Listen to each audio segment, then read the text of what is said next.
कहते हैं जोड़ियां स्वर्ग में ही तय हो जाती हैं। ईश्वर सबके लिए एक जीवन साथी चुनकर भेजते हैं, पर क्या हमारा सच्चा जीवन साथी वो होता है जिसके साथ हम अपना पूरा जीवन बिता देते हैं, या फिर वो जिसे कभी हमने अपने लिए चुना था और आज भी दिल में उसके लिए एक खास जगह है।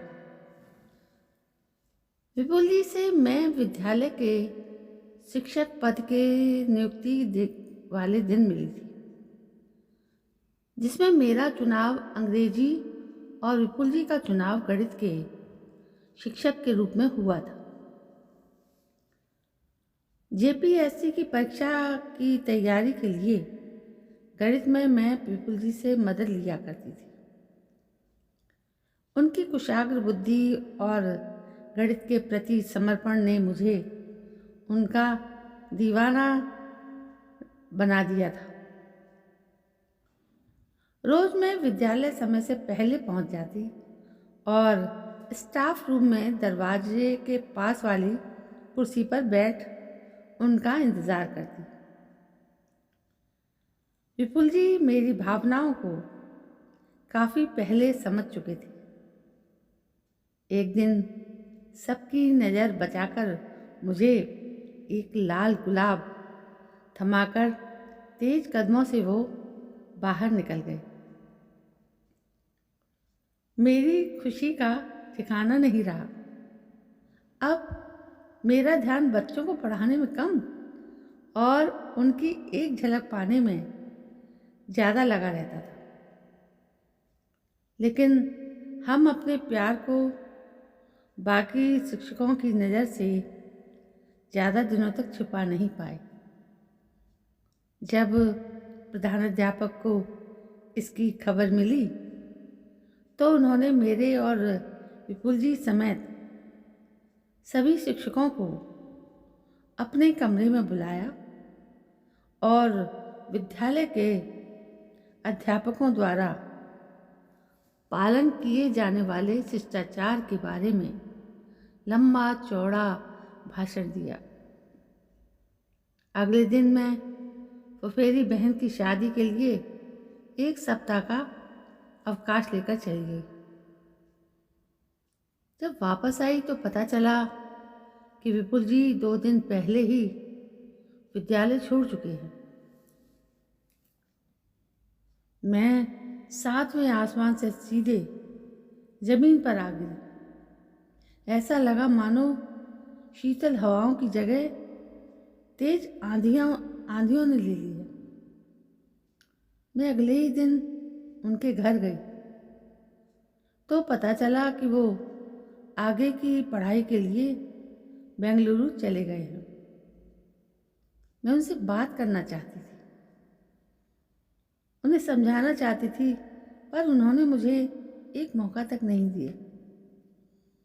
काफ़ी मुश्किल से अपने अंदर उमड़ रहे आंसुओं के सैलाब को रोककर बाहर निकली तो उनके छोटे भाई ने मुझे एक बंद लिफाफा दिया और कहा कि भैया ने आपको देने के लिए कहा था। इसमें गणित के कुछ फॉर्मूले हैं। मैंने घर जाकर वो लिफाफा खोला तो उसमें गणित के फॉर्मूलों की जगह एक मोटी कॉपी मिली। मुझे उन पर बहुत गुस्सा आया और मैंने कॉपी एक तरफ पटक दी। जैसे ही कॉपी पटकी उसमें से एक चिट्ठी गिरी। वो विपुल जी का खत था जिसमें लिखा था, मेरी प्यारी संचिता, मैं जानता हूँ कि तुम्हें मुझ पर गुस्सा आ रहा होगा कि इस तरह बिना कुछ कहे सुने मैं चला आया, लेकिन तुम भी ये अच्छी तरह जानती हो कि हम दोनों में ही वो हिम्मत नहीं कि हम समाज के बंधनों को तोड़कर शादी कर सकें। मैं नहीं चाहता कि मेरी वजह से तुम्हारी ज़िंदगी में किसी तरह की बदनामी हो, क्योंकि समाज लड़की के माथे पर लगा हल्का सा दाग भी किसी को भूलने नहीं देता। शायद अब और नहीं लिख पाऊंगा। बस ये समझ लो कि मैं परिस्थितियों को समझते हुए आगे बढ़ने या पीछे हटने में विश्वास रखता हूँ। उम्मीद है तुम मुझे समझ पाओगी। उस समय तो मुझे विपुल जी पर बहुत गुस्सा आया और खुद पर तरस, लेकिन आज समझ गई हूँ कि वो सही थे। मैं जो आज इज्जत की ज़िंदगी जी रही हूँ वो विपुल जी की दी हुई है।